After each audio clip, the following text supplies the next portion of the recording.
Sydney में होने वाला वो अटैक है जो ज्यूइश कम्युनिटी पे किया गया है। 11 अफराद अभी तक हलाक हो चुके हैं, लेकिन सबसे अहम बात ये है कि जो 2 अफराद फायरिंग कर रहे थे, उनकी आइडेंटिटी के बारे में अभी तक कोई ख़ास कन्फर्म इत्तलात नहीं है, लेकिन कुछ अकाउंट्स कुछ नाम चला रहे हैं कि वो एशियंस थे। वो मुल्क जहाँ पहले ही इमिग्रेशन के हवाले से मुजाहरे हुए और ख़ासी मुखालिफत पाई गई, राइट विंग की जानिब से की गई उन पॉलिसीज़ के ऊपर इमिग्रेंट्स के हवाले से, वहाँ इस तरह का वाक़या क्या बताता है? एंटी सेमिटिज़म जैसे उनके वज़ीर-ए-आज़म ने बताया, ये वो जेस्चर है? देखिए ये 1996 में पोर्ट आर्थर एक जगह है, वहाँ भी इसी किस्म की शूटिंग हुई थी। वहाँ 35 लोग मारे गए थे। और सो ये कोई पहली दफ़ा नहीं है इस किस्म का कोई इंसिडेंट हुआ है।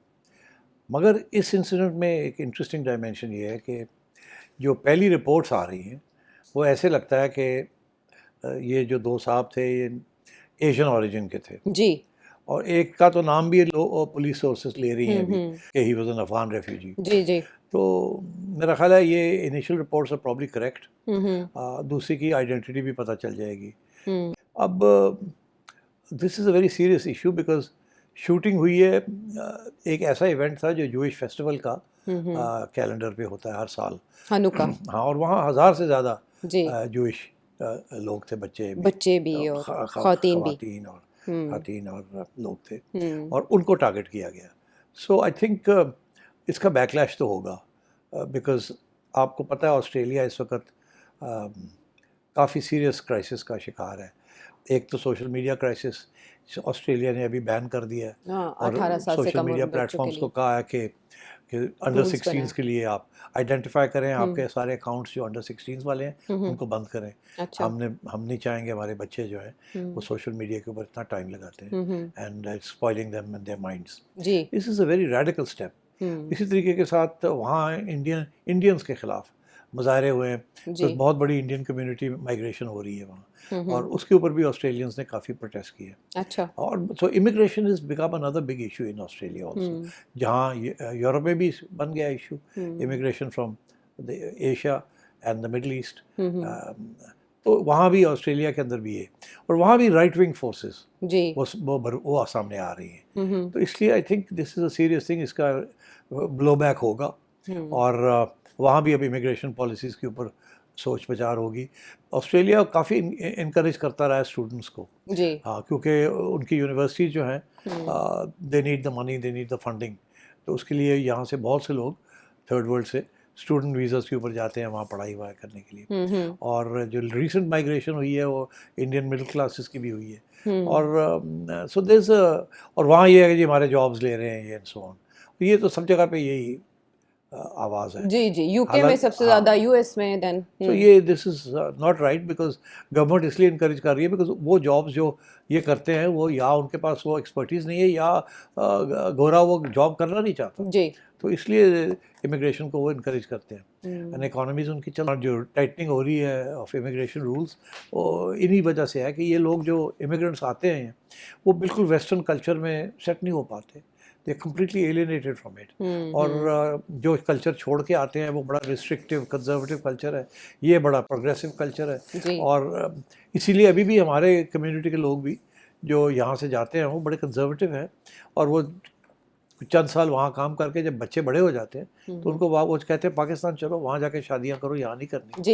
एंड तो इस किस्म की कल्चरल एसिमिलेशन नहीं हो पा रही। बाकी जो यूरोपियंस वगैरह थे वो आते हैं, वो कल्चरली एसिमिलेट हो जाते हैं, मिक्स हो जाते हैं, मगर हमारी तरफ से इंडियंस एंड पाकिस्तानीज मिक्स नहीं होते, स्पेशली पाकिस्तानीज। ये फिर गेटोवाइज होना शुरू हो जाता है, इसीलिए साउथ हॉल सारा Indian Pakistani Sikh and so on. तो वो फिर अब मैं देखता हूँ वीडियोज़ भी मैं देखता हूँ कि जी देखे ये इमिग्रेंट्स आए हुए हैं यहाँ, हमारे कल्चर के जो रूल्स हैं उनको ब्रेक कर रहे हैं। जी, राइट विंग के लोग इस तरह की वीडियोस बहुत बनाते हैं। की हुई हैं, किस तरीके से ये गन डाला हुआ है यहाँ। बर्मिंघम और मैनचेस्टर को स्पेशली तनकीद का निशाना बनाया जाता है कम्युनिटी की वजह से। तो इसीलिए वहाँ की जो गोरा पॉपुलेशन है वो खिलाफ हो रही है इमिग्रेंट्स के। तो ये it's going to be another, जिसे कहते हैं ना, nail in the coffin of Afghanistan and Afghanis की बात हो रही है। थर्ड वर्ल्ड जो हमारे इट कैन बी एनीवन, पहले हमारे नाम लिए जाते थे या अरबों के नाम लिए जाते थे, तो अब अफगानिस्तानी नाम लिए जा रहे हैं, but it's the same reason. चलो, ये खबर अभी डेवलप हो रही है, एक गनमैन तो मारा गया, इसमें से अब दूसरे की भी शनाख्त आएगी सामने, तो इस पे बात मजीद हो सकेगी कि इसके सिरे किस तक जाते हैं, उसके बाद ऑस्ट्रेलिया क्या पॉलिसी अडॉप्ट करता है। यहाँ जो अफगानिस्तान की अगर बात हो रही है तो हमने देखा कि अफगान रजीम का क्या मामला चल रहा है। वहाँ पर एक कॉन्फ्रेंस हुई जिसमें उन्होंने 1000 से ज़ायद उलमा ने एक फतवा भी दिया कि आपकी सरजमीन इस्तेमाल नहीं होनी चाहिए। बट तेहरान में एक कॉन्फ्रेंस होने जा रही है सारे इलाकाई पार्टनर्स की, तालिबान उससे इज्तनाब कर रहे हैं। उनका कहना है कि हम वैसे ही कनेक्टेड हैं सबके साथ, इसमें आने की ज़रूरत नहीं है। ऐसा क्यों? उसकी वजह यह है कि तालिबान कन्फ्रंट नहीं करना चाहते ना, जो उनको कहा जाएगा वो फंस जाएंगे वहाँ। इस किस्म की कॉन्फ्रेंस में जाएंगे तो वो सारे फिर वहाँ, वो कॉन्फ्रेंस के बाद एक स्टेटमेंट भी इशू होता है, कंसेंसस स्टेटमेंट। तो अच्छा। हर जगह पे तो बात यही हो रही है ना कि ये तालिबान गवर्नमेंट जो है ये बड़ी रिप्रेसिव गवर्नमेंट है, इसमें ख़वातीन के हकूक़ नहीं है, ह्यूमन राइट्स नहीं है, फ्रीडम नहीं है, और ये बड़े घुटन है अफगानिस्तान के अंदर, और टेररिस्ट का गढ़ बनती जा रही है। हर किस्म के टेररिस्ट वो सारी रीजन को जो थ्रेटन करते हैं, तो वो तो सब लोग इसीलिए इकट्ठे हो रहे हैं कि इनको समझाया जाए कि यार संभालो, ख्याल करो, नहीं तो फिर ऑब्वियसली फिर अगली बात पता क्या होगी, रेजीम चेंज की बात होगी। और वो बात आज से नहीं, वो शुरू हो गई है वो बात रेजीम चेंज हाँ, की। सिराजुद्दीन हक्कानी साहब का जो आपने भी बयान है बता ही अभी दिया, अभी कि उनका खौफ और बयान भी ताकत आ के गया। जरिए जो लोग हुकूमत करते हैं वो हकीकी हुकूमत नहीं है। सिराजुद्दीन हक्कानी साहब का ये मैसेज, ये आपको पता है, मैंने पिछले प्रोग्राम्स में जिक्र किया था कि ये इशू बनेगा, कंधारी वर्सेस काबुली, जी, और मैंने से हक्कानी नेटवर्क की बात की थी। इनकी लड़ाई होगी, होनी है। और एक वक्त ऐसा भी था कि हक्कानी साहब को खतरा था कि इनको एलिमिनेट ही ना कर दिया जाए फ्रॉम द अदर ग्रुप, तो ये उठ के दुबई चले गए थे कुछ अरसे के लिए, although he was interior minister. तो मैं समझता हूँ कि वहाँ आप टेंशन्स बढ़ने वाली हैं इंटरनल, और डिफरेंसेस ऑफ ओपिनियन है उसमें। वहाँ जो मॉडरेट्स हैं वो चाहते हैं कि किसी तरीके के साथ कंधारी ग्रुप जो है उसको मॉडरेशन की तरफ लाया जाए, मगर कंधारी ग्रुप ये मानने के लिए तैयार नहीं है। तो इसलिए आई थिंक अफगानिस्तान के अंदर इंस्टेबिलिटी बढ़ने वाली है, और सारे जो नेबर्स हैं, मिडिल ईस्ट हो जाए या उस इलाके के, they are all going to put pressure on Afghanistan. सबको खतरा है फ्रॉम और अफगानिस्तान। शुमाली इत्तेहाद के एक्टिव होने के हवाले से जो खबरें आ रही हैं, आप उनमें वजन समझते हैं पंजशीर में जो हुआ अफगानिस्तान में? वो तो यार पुराना मसला है ना, नॉर्दर्न अलायंस का, तो वो तो उनके पास पावर नहीं है इस वक्त, वो फोर्स नहीं रहे जब से अहमद शाह मसूद को असैसिनेट कर दिया था।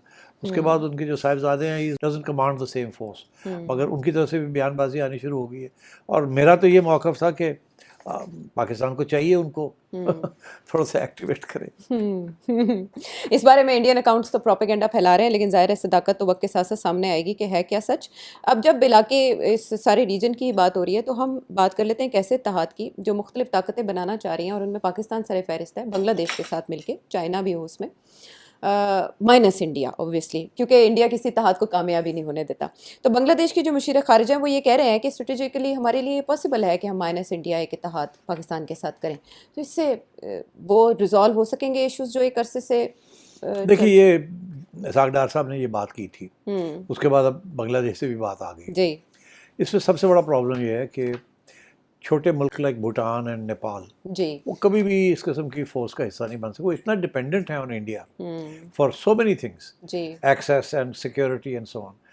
वो नेपाल वाले तो थोड़ा सा भी इधर उधर होने की कोशिश करते हो तो इंडिया जो है ना वो चुरा घूमने की तैयारी कर लेते। तो आई थिंक इतना आसान नहीं होगा एक साउथ एशियन ग्रुप बनाना। अलबत्ता ये है कि ये किसी और बड़े ग्रुप के अंदर they can form a block, okay, and जहाँ इंडिया भी बैठा हुआ है, but they can form a block. मगर क्या सार्क को ये रिप्लेस कर सकेंगे? नहीं, बिकॉज सार्क के जितने भी नेशंस हैं उनमें से तीन चार तो नहीं ज्वाइन करेंगे, because they are so dependent on India, या वो न्यूट्रल रहना चाहेंगे। सो दुनिया के नक्शे पे और भी बहुत कुछ हो रहा है, उसकी बात करेंगे एक ब्रेक के बाद आके।